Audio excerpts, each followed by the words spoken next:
spesialis jantung pembuluh darah konsultan, saya diterima menjadi dosen Universitas Airlangga pada tahun 2020 dan ditempatkan di Departemen Kardiologi Kedokteran Vaskular. Saya mengajar program studi S1 kedokteran, kemudian program profesi kedokteran, dan program studi spesialis 1 ilmu penyakit jantung dan pembuluh darah. Saya ditugaskan mengajar di salah satu mata kuliah di program studi spesialis 1 ilmu penyakit jantung dan pembuluh darah, yaitu prevensi dan rehabilitasi kardiovaskular. Rencana pembelajaran semester atau RPS pada mata kuliah prevensi dan rehabilitasi kardiovaskular ini terdiri dari 3 SKS dengan pertemuan sekitar 12 minggu pada semester 6. Mata kuliah ini membahas tentang prinsip-prinsip prevensi, yaitu prevensi primordial, kemudian prevensi primer, prevensi sekunder, dan prevensi tersier. Rehabilitasi kardiovaskular juga membahas tentang fase 1, yaitu fase inpatient, kemudian fase 2, yaitu fase outpatient atau fase intervensi. Kemudian membahas juga fase 3, yaitu fase maintenance, dan fase 4, yaitu long life maintenance. Capaian pembelajaran pada mata kuliah prevensi dan rehabilitasi kardiovaskular ini terdiri dari 3 komponen, yaitu komponen sikap, keterampilan, dan pengetahuan umum. Untuk berdasarkan komponen sikap, peserta didik akan menjadikan prevensi dan rehabilitasi kardiovaskular sebagai komponen penting yang berperan dalam perawatan pasien, pekerjaan, pribadi, dan kehidupan sosial. Peserta didik dapat menghargai peran profesional yang lain, termasuk perawat, fisioterapis, ahli gizi, dan tenaga kesehatan yang ikut dalam perawatan pasien. Peserta didik dapat mengenali tantangan pada populasi khusus, yaitu usia tua, gender, sosial budaya, dan ekonomi. Berdasarkan keterampilan umum, peserta didik mampu mengedukasi gaya hidup yang sehat, mengenali faktor risiko, melakukan promosi kesehatan, dan mencegah penyakit kardiovaskular. Peserta didik harus mampu melakukan program rehabilitasi sesuai dengan kondisi pasien dan berkolaborasi dengan tenaga kesehatan yang terkait. Kemudian mampu mengedukasi aktivitas fisik yang aman setelah pasien keluar dari rumah sakit dan selama fase pemeliharaan. Kemudian peserta didik mampu mengembalikan kapasitas fungsional pasien yang optimal untuk dapat kembali bekerja. Capaian pembelajaran yang berdasarkan pengetahuan, peserta didik mampu memodifikasi faktor risiko, mencegah imobilisasi dan deconditioning, melakukan stratifikasi risiko dan pemeriksaan lanjutan, mengedukasi gaya hidup sehat dengan merekomendasikan aktivitas fisik dan program latihan fisik, nutrisi sehat, penurunan berat badan, berhenti merokok, dan menurunkan resiko psikologis. Kemudian peserta didik mampu mempertahankan kapasitas fungsional pasien, melakukan panduan olahraga, dan program kembali bekerja. Peserta didik juga mampu menjelaskan program rehabilitasi pada populasi khusus, yaitu pada usia tua, pada sosial ekonomi yang berbeda, pada situasi yang tepat. Kemudian, peserta didik juga memonitor keikutsertaan dan kepatuhan pasien terhadap program rehabilitasi.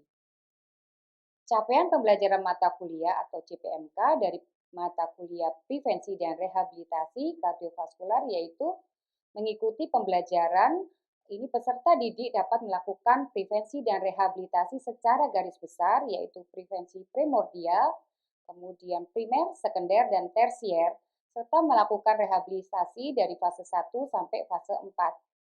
Metode pembelajaran yang saya lakukan adalah secara tatap muka secara langsung, kemudian ceramah di kelas, diskusi presentasi kasus, ataupun review artikel menggunakan media komputer atau laptop dan LCD. Waktu pembelajaran maksimal di setiap sub mata kuliah tatap muka ceramah yaitu 1 kali 50 menit.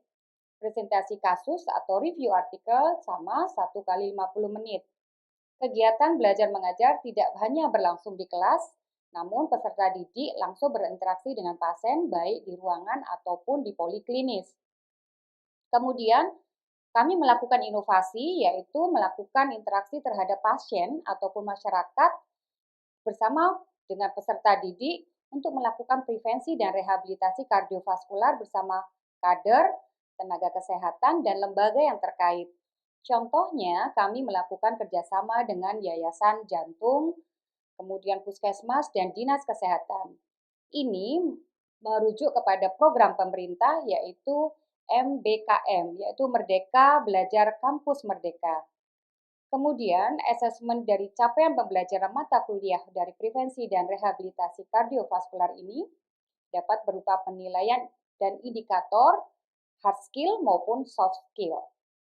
Untuk hard skill dapat berupa penyelesaian kasus secara tertulis ataupun lisan menggunakan logbook, sedangkan soft skill kami melakukan tanya jawab soal, keaktifan dalam diskusi dan tanya jawab, serta pengumpulan tugas yang tepat waktu.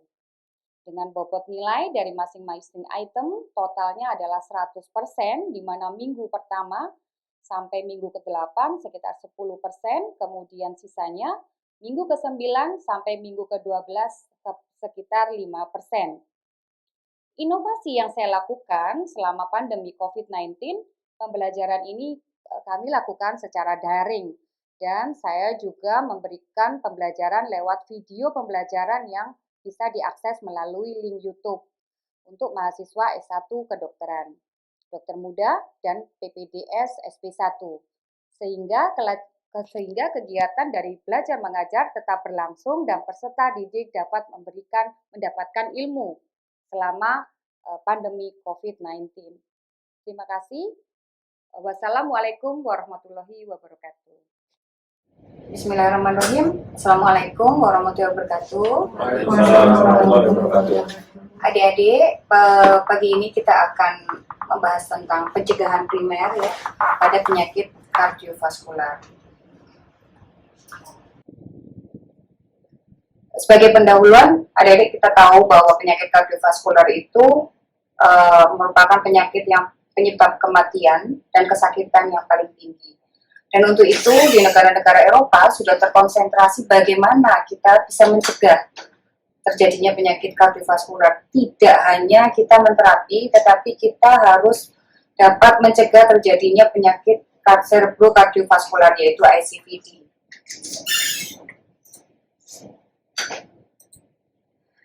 Nah, tujuannya adalah kita melakukan stratifikasi resiko ya pada pasien yang tampak sehat.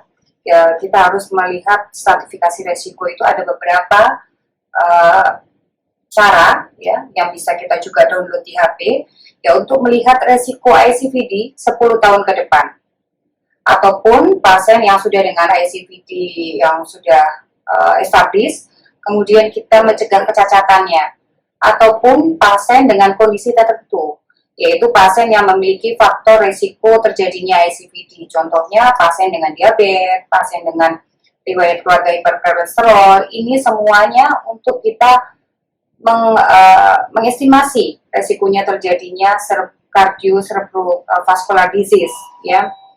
Jadi ini dengan adanya kita mengetahui beberapa faktor risiko, kemudian scoring dari pasiennya, diharapkan pasien itu dalam 10 tahun ke depan itu kita bisa menekan terjadinya ICVD. Dan kita juga bisa memodifikasi faktor risiko apa saja yang menyebabkan ICVD. Contohnya pasien dengan risiko stres, ya, pasien dengan banyak komorbid. Ya. Kemudian kita juga bisa mengedukasi pasien tentang gaya hidupnya. Contohnya pasien dengan diabetes, sebelum dia menjadi ICVD atau menjadi penyakit cerebrocardiovascular disease itu, kita bisa mengubah gaya hidupnya. Contohnya dengan makanannya, kemudian dengan olahraga, ya, itu dengan mengubah gaya hidup, ya. Bagaimana kita yang bertanggung jawab sebagai dokter jantung di sini adalah kita mencegah mulai dari pencegahan primer, kemudian pencegahan sekunder, ya. Kalau pencegahan primordial biasanya teman-teman dokter umum juga melakukan ya. Kemudian kalau primary prevention kita pasien-pasien yang sudah ada faktor risiko ya, contohnya sudah dengan diabetes, sudah dengan hipertensi. Kalau primordial tentunya individu yang sehat ya. Kita bisa melakukan screening kemungkinan terjadinya penyakit ICVD tersebut. Pertimbangannya dalam melakukan pencegahan ICVD ini adalah kita melakukan screening itu mulai dari resiko kardiovaskularnya dengan pemeriksaan secara rutin ya, dengan lakukan konseling ya. Bisa dilakukan untuk, kalau kita tahu, adalah medical check up ya, 4 sampai 6 tahun itu direkomendasikan pada pasien yang sehat ya. Kemudian kita juga bisa memodifikasi diet. Adik-adik tahu diet yang ada di kardiovaskular apa aja? Diet Mediterranean. Ya, Mediterranean diet. Diet apa lagi? Diet DAS. Diet DAS. Diet DAS itu adalah diet untuk hypertension ya, dengan cara menurunkan proporsi daripada garamnya ya. Biasanya berapa ya kita anjurkan? Kurang dari 5 mg. Itu bisa, kalau kita mengedukasi ke pasien langsung, dia tidak tahu itu 5 mg seperti apa. Jadi dengan takaran ya, contohnya dengan 1 sendok teh ya. Kemudian kita juga melakukan peresepan aktivitas fisik. Aktivitas fisik itu berpengaruh nggak?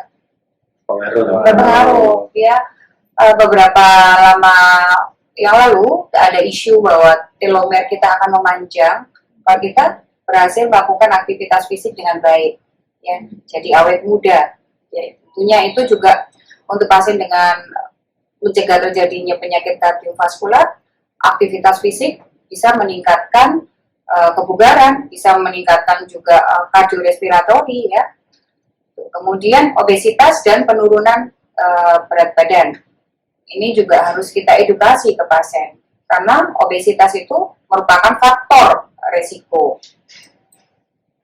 Kemudian diabetes. Diabetes, intinya kita harus mengedukasi pasien apa yang penting adik-adik di sini. Mengontrol gula darah, dan diabetes itu adalah penyakit kronis yang tidak bisa sembuh, tetapi dia terkontrol dengan obat. Itu yang harus kita tekankan kepada pasien. Harapannya dia mau kontrol secara rutin ke dokter.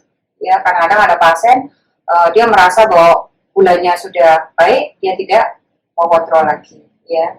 Kemudian tekanan darah tinggi, sama. Tekanan darah tinggi juga gitu, karena dia adalah penyebab karena penyakit yang kronis, ya, itu dia juga harus kontrol secara teratur. Jadi dia tidak bisa sembuh, tetapi bisa terkontrol dengan baik. Tentunya kita juga selain medikamentosa, pemberian obat, apa yang harus kita edukasi ke pasien? Lifestyle management. Lifestyle management atau lifestyle modifikasi dengan cara diet DAS tadi, kemudian apa lagi? Olahraga teratur. Olahraga. Dengan kita mengedukasi dengan diet dan olahraga itu dikombinasi, dikatakan dalam beberapa penelitian tidak akan menurunkan tekanan darahnya sebesar 20-25%. Dan kita, apakah kita memberikan obat langsung setelah pasien itu datang ke kita? Tidak. Tentunya ada flowchart-nya ya. Kalau pasien tanpa faktor risiko, hipertensi stage 1, kita melakukan modifikasi gaya hidup. Tetapi kalau datang ke kita sudah stage 2 ataupun hipertensi stage 1 dengan faktor risiko, tentunya tensi 140 dengan diabetes, kita melakukan medikamentosa dan modifikasi gaya hidup. Baik, adik-adik sudah paham. Kemudian tentunya kita juga tahu bahwa kita adalah negara yang paparan asap rokoknya juga tinggi ya. Orang-orang masih habit dengan gaya hidup merokok. Ini juga PR buat kita untuk mengedukasi bagaimana mereka berhenti merokok. Ya.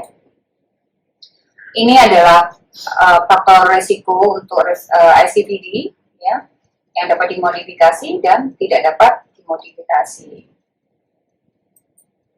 Kemudian faktor yang meningkatkan resiko terjadinya ICVD 10 tahun ke depan adalah pasien dengan riwayat keluarga terjadinya ICVD. Ya. Contohnya nih, ada keluarga yang usia 70 terkena ICVD, apakah itu meningkatkan faktor resiko nggak? Tidak, Tidak, kenapa? karena sudah tinggi faktor resikonya ketika sudah tua. Ya, jadi pasien itu tentunya ICVD prematur ya, pasien pada usia muda terkena ICVD. Tetapi kalau usia tua tentunya banyak komorbid ya, jadi itu bukan termasuk resiko ICVD. Kemudian pasien dengan hiperkolesterol ya, yang primer, yang dengan LDL-nya 160 sampai 189. Kemudian ada juga dengan sindroma metabolik. Ya, kemarin kita juga sudah melakukan penelitian terhadap anak-anak muda ya, SMA, yang terjadi sindroma metabolik. Kemudian kita ukur apakah terjadi perubahan pada IMT-nya, kemudian perubahan pada elastisitas pembuluh darah. Jadi itu juga penelitian yang sedang kita lakukan untuk prevensi dan rehabilitasi. Kemudian pasien dengan penyakit gagal ginjal itu juga bisa menyebabkan peningkatan resiko terjadinya ICVD. Ya. Kemudian adanya peradangan kronis. Kenapa kok peradangan kronis juga meningkatkan resiko? Kaitan dengan disfungsi endotel. Disfungsi endotel, oke. Adik-adik tahu juga aterosklerosis itu juga termasuk proses inflamasi, ya sama. Jadi itu ada faktor-faktor inflamasi yang meningkatkan resiko terjadinya aterosklerosis. Kemudian riwayat menopause dini. Bagaimana? Kenapa kok menopause dini juga bisa menyebabkan terjadinya ICVD? Estrogen ada sifat Iya, berkaitan dengan estrogen. Karena estrogen itu melindungi pembuluh darah kita. Jadi perempuan itu lebih terlindungi ya kalau kita masih haid secara rutin. Kemudian ras tertentu, kemudian lipid atau biomarker yang harus kita cek.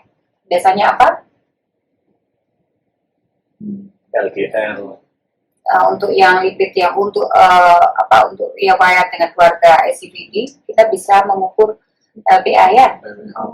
Paling tidak satu sekali dalam seumur hidup untuk kita melihat resiko ya, resiko untuk riwayat keluarga dengan ICVD. Kemudian kita juga bisa mengukur ApoB ya, selain kita mengukur rutin untuk kolesterol LDL ya. Oke. Nah, pencegahan primer di sini adalah diharapkan kita dapat mengenali secara dini, ya, screening secara dini untuk pencegahan terjadinya resiko ICVD. ICVD resikonya apa aja? Bisa stroke, ya, bisa koroner, bisa ALI, ya, ataupun penyakit vaskuler, ya. Karena penyebabnya adalah sama, yaitu aterosklerosis. Ya, dengan kita menilaikan resiko, kemudian kita memberikan terapi, ya, kemudian apa yang harus kita berikan kepada pasien, pasien juga berhak diajak diskusi untuk sebagai pertimbangan. Kemudian kita merekomendasikan perhitungan stratifikasi resiko ini boleh diulang pada pasien-pasien dengan resiko yang tinggi. Nah, ini yang saya katakan tadi, pada usia 40-75 tahun kita boleh mengulang ya resiko ICVD 10 tahun dengan melakukan persamaan kohort gabungan. Kemudian pada usia yang masih muda 20-39 tahun kita boleh melakukan seperti screening atau medical check up 4-6 tahun ya. Kemudian ICVD ini juga dibagi atas beberapa kriteria, mulai resiko rendah, kemudian resiko menengah, dan resiko tinggi. Ya. Ini tujuannya apa, Adik? Kita melakukan pembagian resiko ICVD ini. Mempersiapkan manajemen. Iya, ada perbedaan manajemen. Oke, ini adalah salah satu contoh yang ada bisa digunakan di HP adik-adik untuk kita screening ya resiko ICVD pada pasien kita.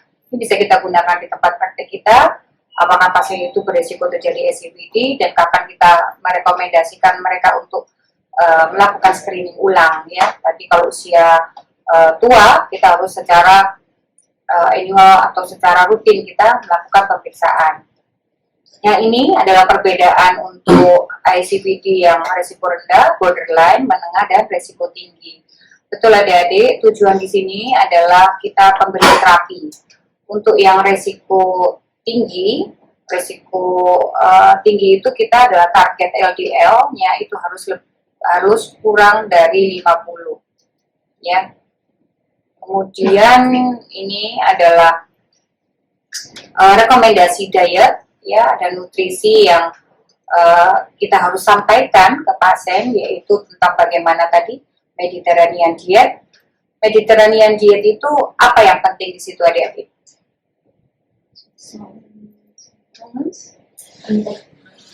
Penting apa? Yang paling penting di Mediterranean diet itu adalah kita mengedukasi pasien untuk diet sayur, buah-buahan, kacang-kacangan, biji-bijian, dan diperbanyak porsi ikan. Ya. Kemudian ada lagi satu tambahannya, minyak zaitun. Ya, ini adalah rekomendasi yang disarankan oleh pedoman ESC ya.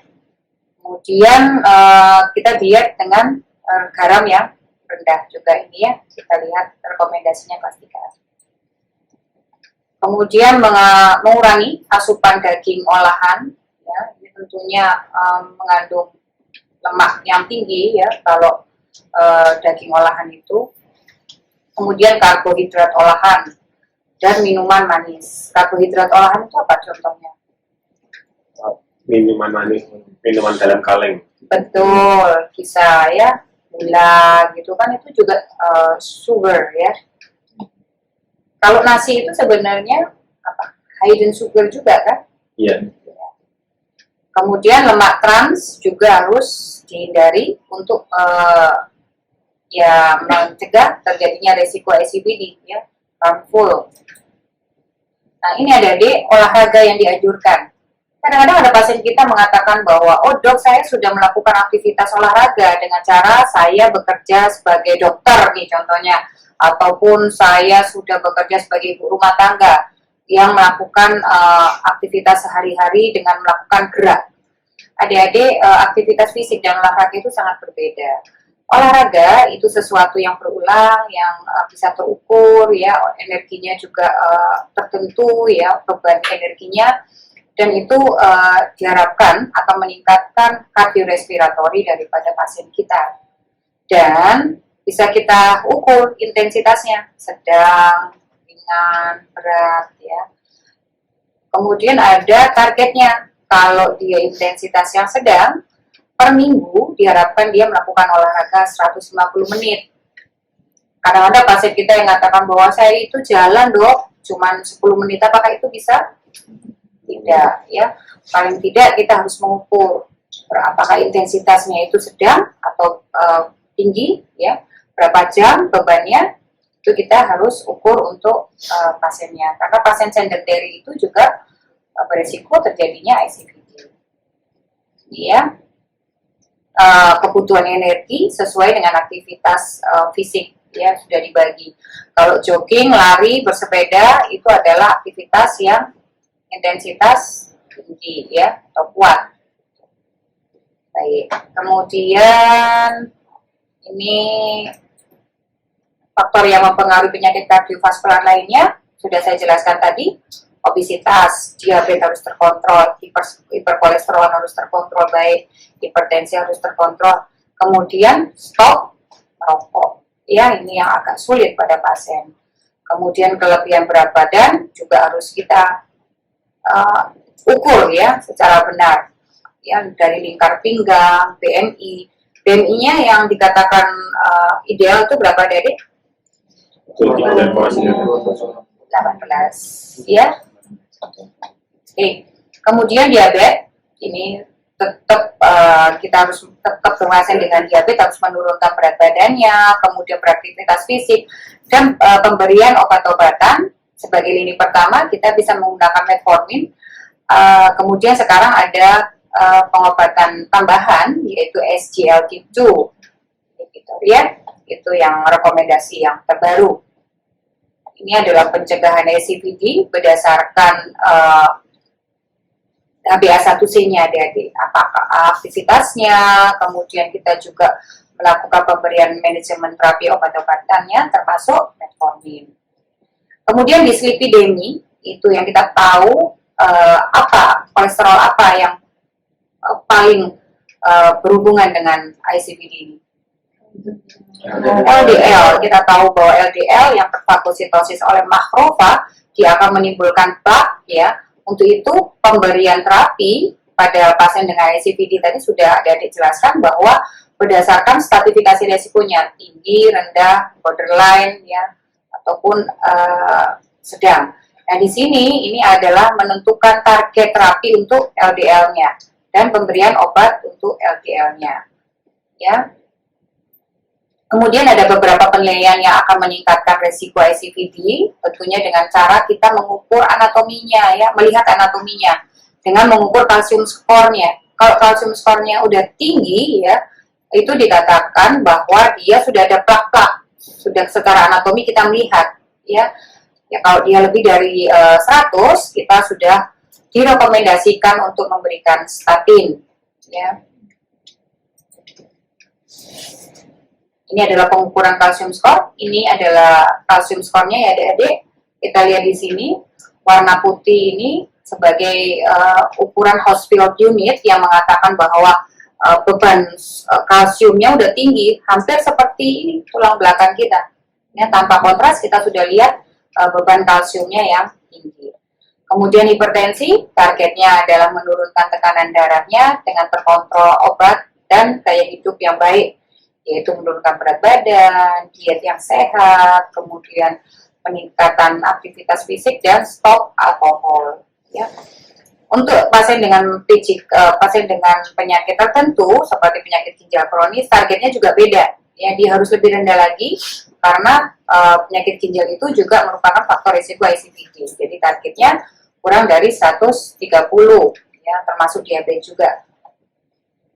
Kemudian ini adalah target tekanan darahnya, tadi sudah saya katakan ya. Ini adalah beberapa terapi non farmakologi yang bisa kita edukasi, tadi sudah adik-adik juga mengatakan. Kemudian penggunaan tembakau ya, ini juga harus kita stop, menghindari paparan asap rokok sebagai ini ya, perokok pasif kita juga harus hindari ya. Ya, kita sampai di kesimpulan bahwa pencegahan ACVD ini adalah bagian penting tugas kita ya untuk mempromosikan gaya hidup sehat ya. Usia 40 sampai 75 tahun harus secara rutin melakukan pemeriksaan scoring untuk resiko ACVD ya. Pencegahan primer ini berusaha mencegah ya terjadinya resiko ACVD 10 tahun ke depan pada pasien dengan resiko tinggi dengan cara memodifikasi resiko kardiovaskularnya tadi, termasuk hipertensi, merokok, ya, gaya hidup yang tidak sehat dengan obesitas. Itu adalah tugas kita, adik-adik. Ya, oke adik-adik, kita sudah mengerti ya bagaimana cara pencegahan penyakit kardiovaskular ini. Tinggal adik-adik bagaimana menerapkannya kepada masyarakat. Oke, ada pertanyaan?